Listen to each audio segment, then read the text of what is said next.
پرښتې چې مې په لنډه لنډه ساه جاړي دوی له په خپل عذاب نشته خو په ما جاړي یوې جینۍ راته ویل وروره ته څه کار کوې اوس ورته زه خپله قصه کوم او دا جاړي خلق ساده دي په دې ځینو قصو نه پوهېږي خو زه یې اورم چې تا پسې هوا جاړي هغه دې یاد شي چې دنیا ته په راتلو دي ژړل اوس داسې لاړ شه چې ته خاندې او دنیا جاړي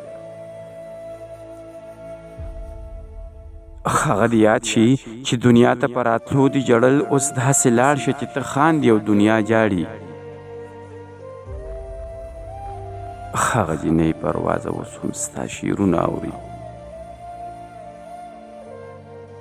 لکه یې په کور کې بهانه کړي او رښتیا جاړي